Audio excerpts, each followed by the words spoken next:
Connaissez-vous déjà la vérité? Votre perspective est celle d'un sage pour ceux qui n'ont pas encore réalisé la vérité. Pensez toujours qu'il y a des êtres et des individus.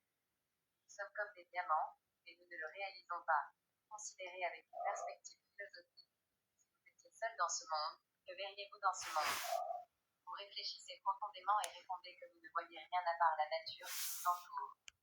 C'est une réponse qui est basée sur l'observation réelle. Une autre question, voyez-vous des problèmes dans notre monde? Vous réfléchissez et répondez que vous ne voyez pas de problème. Cette réponse est également vraie. Une autre question, voyez-vous l'égalité dans la nature? Vous considérez avec sagesse et répondez que vous voyez l'égalité dans la nature. Cette réponse est vraie. Une autre question, y a-t-il des mots comme bas, noble, honneur, juste, pauvre, riche, érudit, bon marché, cher, liberté, etc. Vous réfléchissez et répondez qu'il n'y a pas de tels mots. C'est vrai. Une autre question, qui a créé ces mots que nous entendons dans le monde? Vous considérez et répondez que les humains ont créé ces mots.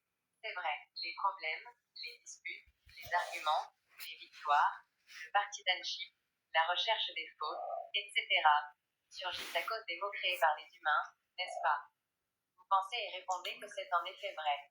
C'est vrai. Ainsi, la vérité dans la nature n'a pas de problème.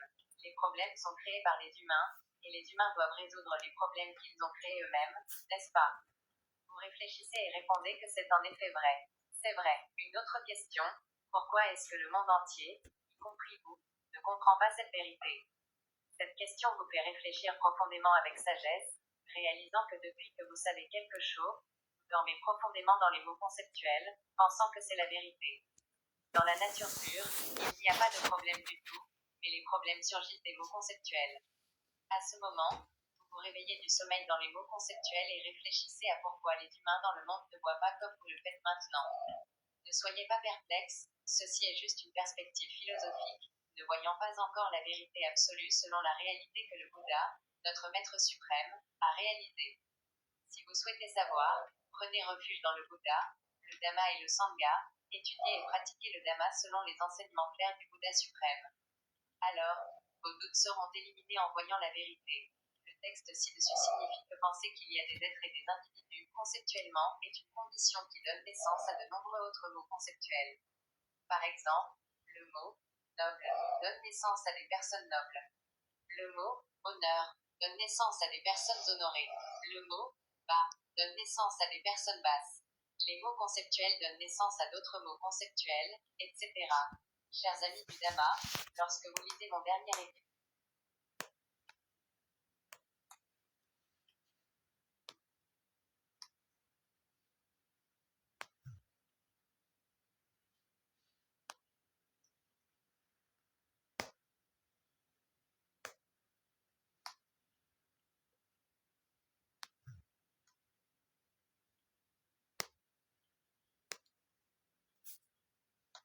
know your mind yet.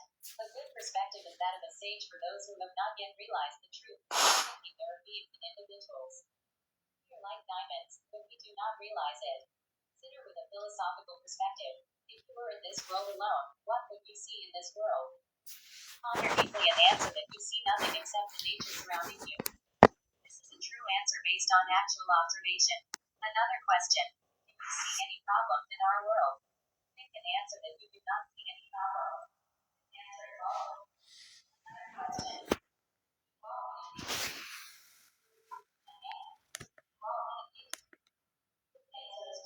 Another question. Are there words like lowly, noble, honor, right, poor, wealthy, scholar, cheap, expensive, freedom, etc.? Ponder and answer that there are no such words. This is true. Another question. Who created these words we hear in the world? Consider and answer that who created these words. Problems, disputes, arguments, winning, partisanship, finding faults, etc. arise because the words created by humans correct. This is true. Thus, nature has no problems. The problem is created by humans, and humans must solve the problem they created themselves correct. Think and answer that it is indeed true. This is true. Another question. Why is the whole world incomplete? It's not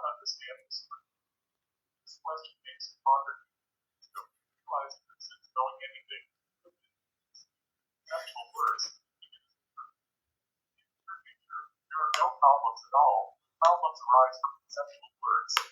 At this moment, you awaken from the sleep in conceptual words and think about why humans in the world would not see as you do now. Don't be puzzled. This is just a philosophical perspective, not yet seeing the absolute truth according to the reality that the Buddha, our supreme teacher, has realized. If you wish to know, take refuge in the Buddha, the Dhamma, and the Sangha. Study and practice the Dhamma according to the clear teachings of the Supreme Buddha. Then, your doubts will be eliminated by seeing the truth. The above text means that thinking there are beings and individuals conceptually is a condition that gives rise to many other conceptual words. For example, the word noble gives rise to noble people. The word honor gives rise to honored people. The word lowly gives rise to lowly people. Conceptual words give rise to other conceptual words, etc. Dear Dhamma friends, when you read my final writing, the verses of the Supreme Buddha realize.